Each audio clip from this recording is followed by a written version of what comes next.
Okay, next video, pretty similar to the problem we just did. Let's remember our key phrases here. Bases remain bases. Logs equal exponents. So bases remain bases. So I've got a base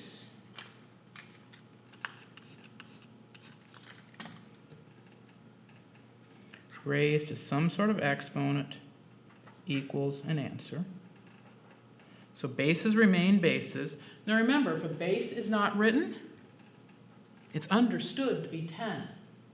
So my base is 10. Logarithms equal exponents. My logarithm is equal to 1, so my exponent is 1. And then I've got one answer blank left and one thing I haven't used. So over here, 2x minus 5 over 3, or that is 2x minus 5 over 3 equals 10 to the first.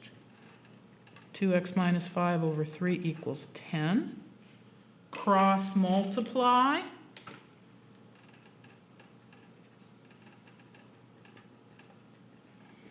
So I get 2x minus 5 equals 30.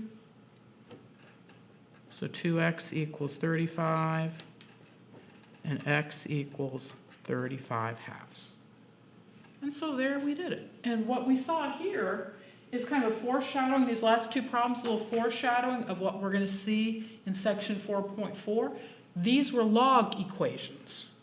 And one of the processes we'll be able to use for some log equations, not all, but some, will be to rewrite to exponential form. So it's going to be really important to remember that relationship between logarithmic form and exponential form.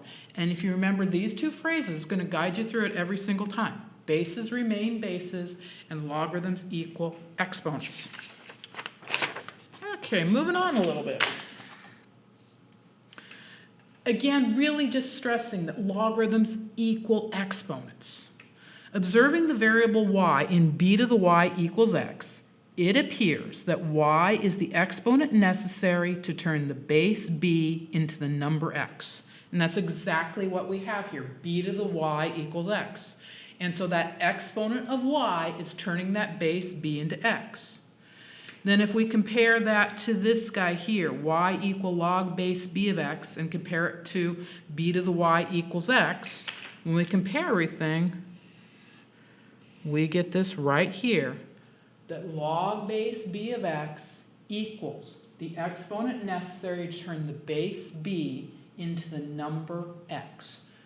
Like we've been saying since we started this section a whole 10 minutes ago or so, logarithms just are exponents. That's all they are.